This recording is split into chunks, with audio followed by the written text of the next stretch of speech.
కరుణాసాగర్ గారు అడ్వకేటు, చాలా అనేకమైనటువంటి ఉద్యమాల్లో తెలంగాణ వాదులకు తన అడ్వకేటు ద్వారా అనేకమైనటువంటి బెయిల్స్ కానీ ఇంకా ఇతర న్యాయ సేవలు అందించినటువంటి కరుణాసాగర్ గారికి స్వాగతం సుస్వాగతం తెలియజేస్తూ ఆయన మాట్లాడాల్సిందిగా కోరుతా ఉన్నాను.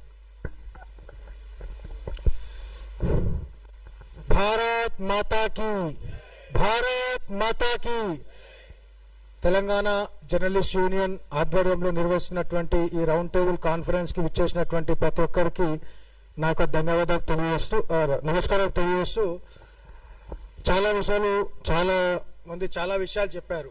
ఇక్కడ స్క్రీన్ మీద కనిపించేటువంటి ఈ తిట్లు, ఈ ఆరోపణలు, ఈ కౌంటర్లు, ఈ అలిగేషన్స్ ఇవన్నీ కూడా వన్ పార్ట్. అయితే సెకండ్ పార్ట్ ఏదైతే ఉన్నదో we have to understand the math behind the second part. దానికి ఒక మ్యాథ్స్ ఉంటుంది. ఇదంతా కూడా ఒక అంతరించిపోతున్న అర్బన్ నక్సల్స్ యొక్క ఆకలి పొలికేక. ఇవంతా ఎందుకు ఆకలి పొలికేక అంటుందంటే, ఈ అర్బన్ నక్సల్స్కి feeding blood lines, supply lines ఏవైతున్నాయో అవన్నీ కేంద్ర ప్రభుత్వం ఆపరేషన్ కగారుతో కట్ చేసేసింది. ఈ అర్బన్ నక్సల్స్ ఇంత విచ్చలవిడిగా యూనివర్సిటీల్లో, సోషల్ మీడియాలో, ప్రెస్సుల్లో, వార్తాపత్రికల్లో, రకరకాల మాధ్యమాల ద్వారా అర్బన్ నక్సలిజాన్ని పంపింగ్ చేయడానికి ఏదైతే వనరులు అవసరమైనాయో వనరులు మొత్తము ఛత్తీస్గఢ్లో ఉన్నటువంటి అడవులలో, కోల్ మైన్స్లో నుంచి జనరేట్ చేసేటువంటి డబ్బులు, అంటే ఎక్స్ట్రాక్ట్ చేసేటువంటి డబ్బుల నుంచి వీళ్ళ యొక్క ఎక్స్ట్రాక్షన్ వర్క్ నడిచేది. ఈ ఎక్స్ట్రాక్షన్ వర్క్ నుంచి వచ్చే డబ్బుల ద్వారా ఈ అర్బన్ నక్సల్ యాక్టివిటీని నడిపేది. ఆపరేషన్ కగార్ ద్వారా ఆ యొక్క బ్లడ్ లైన్స్, వాళ్ళకు ఒక సప్లై లైన్స్ ఎప్పుడైతే కట్ అయినాయో అప్పటి నుంచి ఎవరైతే పొట్ట మీద కొట్టితే వాళ్ళ బాధ ఉంటుంది కదా, ఆబ్వియస్గా వాడికి కూడు లేకుండా చేసిండ్రు. సో ఆ బాధను కక్కుకోవడానికి ఆరిపోయే దీపానికి వెలుగు ఎక్కువ అన్నట్టు ఈ అవసరం లేని అసందర్భమైనటువంటి అవసరం లేని విషయాన్ని తీసుకొచ్చి కేవలం విద్వేషాన్ని రెచ్చగొట్టి 10 సంవత్సరాలు దాటిపోయినటువంటి రాష్ట్రం ఏర్పాటై 10 సంవత్సరాలు దాటిపోయినట్టు ఇప్పటికీ కార్డియల్గా రిలేషన్స్ మెయింటైన్ చేస్తున్నటువంటి వాటిని రెచ్చగొట్టి అనవసరమైన విషయాలను బయటకు తీసుకొచ్చి ఆ విషయాలు ఏంటిది, ఎవరేం మాట్లాడారు అనేది I'm not going to it. ఎందుకంటే చాలా విషయాలు చెప్పారు. దీన్ని ప్రయత్నం ఏదైతే చేస్తున్నారో ఇది వాళ్ళు సక్సెస్ కాలేరు. ఎందుకంటే తెలంగాణ జాగృతమైనటువంటి తెలంగాణ, ఇక్కడ ఉన్నటువంటి ప్రజలు కూడా జాగృతమైన వాళ్ళే. ఈ యొక్క కుట్రను పసిగట్టారు. ఇన్ కేస్ నిజంగా వాళ్ళ యొక్క కుట్రతో క్యారీ అవే అయినుంటే డెఫినెట్గా ఇది ఇంకా కొనసాగేది. కానీ అది కొనసాగేటువంటి అవకాశం ఎందుకు లేదని అంటే, జాగృతమైనటువంటి సమాజం ఉంది. ఇది అర్బన్ నక్సల్ చేస్తున్నటువంటి ఆఖరి పొలికేక అని అర్థం చేసుకోవాలి. వాళ్ళ అస్తిత్వానికే అంతరించిపోయేటువంటి క్రమంలో ఉన్నారు. కాబట్టి అటువంటి ఇంకా ముందు చాలా చేస్తారు. ఇటువంటి ప్రయత్నాలు ముందు చాలా చేసే అవకాశం ఉంది. కాబట్టి అందరికి కూడా అర్థం చేసుకోవాల్సినటువంటి దీని వెనుక ఉన్నటువంటి ఈ కుట్రను అర్థం చేసుకోవాలి. Don't get carried away with all these fanatic urban Naxals groups ideology. విషయాన్ని అర్థం చేసుకోండి. ఇది అందరినీ కలుపుకొని పోయేటువంటి అవసరం ఉన్నటువంటి సమయం. రాబోయే కాలంలో మనం ఇంకా చాలా ఇటువంటి సంఘర్షణలు, సైద్ధాంతిక సంఘర్షణలు చేయాల్సిన అవసరం ఉంది. కాబట్టి చిన్న వాటికి మనం క్యారీ అవ్వ కాకుండా ఇంకా ముందు ఇంకా చాలా సైద్ధాంతిక యుద్ధాలు చేయాల్సి ఉన్నది. దాంట్లో ఇంకా ప్రిపేర్ కావాలి. ఇవన్నీ జస్ట్ వామప్ సెషన్స్ మాత్రమే. ముందు చాలా పెద్ద యుద్ధం ఉందని చెప్పి తెలియజేస్తూ నాకు అవకాశం ఇచ్చినటువంటి తెలంగాణ జర్నలిస్ట్ యూనియన్ వారికి ధన్యవాదాలు తెలియజేస్తూ, భారత్ మాతాకి.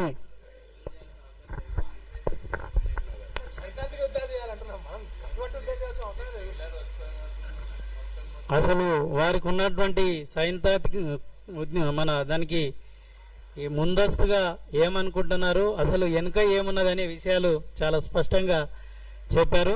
ఈరోజు తెలంగాణ జర్నలిస్ట్ యూనియన్ ద్వారా ఏర్పాటు చేసినందుకు ప్రత్యేకమైనటువంటి ధన్యవాదాలు తెలుపుతా ఉన్నాను.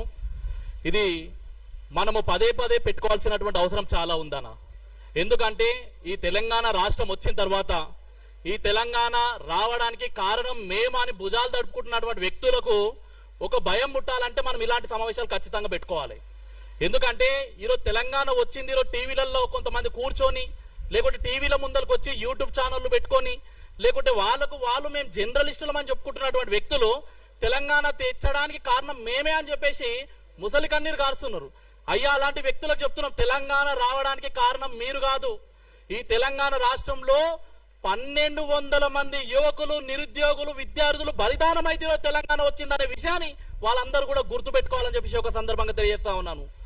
ఈరోజు యూట్యూబ్ల పేరుతోని, మీడియా పేరుతోని ఈరోజు చర్చలకు తావులేపుతూ మళ్ళా మన మధ్యలో చిచ్చు పెట్టే ప్రయత్నం చేస్తా ఉన్నారు.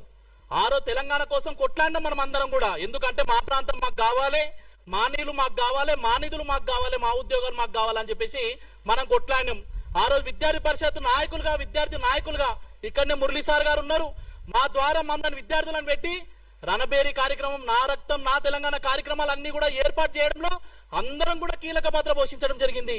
ఈరోజు తెలంగాణ వచ్చింది, మన పరిపాలన మన దగ్గర ఉన్నది, మన ముఖ్యమంత్రులు ఉన్నారు, మన మంత్రి మండలి ఉన్నది. మన తెలంగాణను మనం సక్రమంగా పరిపాలించలేక ఇతర వ్యక్తుల మీద, ఇతర రాష్ట్రంలో ఉన్నటువంటి వ్యక్తుల మీద నిందలేసి మనం పబ్బం గడుపుకుంటాము. ఇదే విధంగా మనం చర్చ పెట్టి మన మధ్యలో చిచ్చులు పెడతామంటే చూస్తూ ఊరుకునే పరిస్థితి లేదు అని చెప్పేసి ఒక సందర్భం తెలియజేస్తా ఉన్నాము. మరి ముఖ్యంగా ఒక విషయం గట్టిగా చెప్తా ఉన్నాం, మేము ఏదైతే హిందుత్వం మీద సానుభూతితో మాట్లాడుతున్నటువంటి జర్నలిస్టులనే లక్ష్యంగా చేసుకుంటున్న విధానాన్ని మేమందరం కూడా వ్యతిరేకించడం జరుగుతుంది.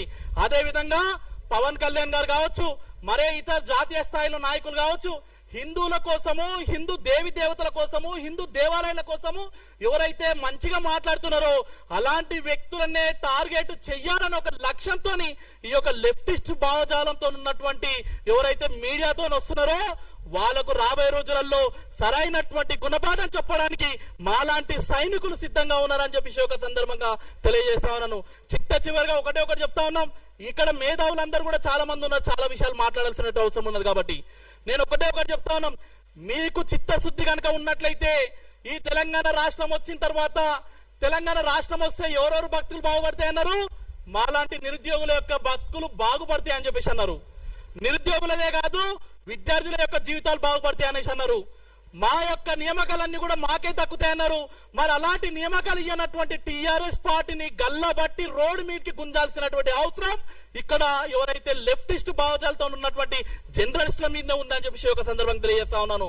అయ్యా, మీకు అనిపించలేదా మన నీళ్లు మనకే వస్తాయని చెప్పేసి ఆ రోజు మాతో ఉద్యమాలు చేపించారు? అలాంటి నీళ్లతోని పండించినటువంటి పంట మొత్తం కూడా నష్టపోతున్నా, మాకు న్యాయం చేయండి అని చెప్పేసి రైతులంతా కూడా రోడ్ల మీద ఉంటే అలాంటి రైతుల యొక్క కన్నీళ్లు దూడ్చడానికి ఏ మీడియా కూడా ముందరకు వస్తలేదు.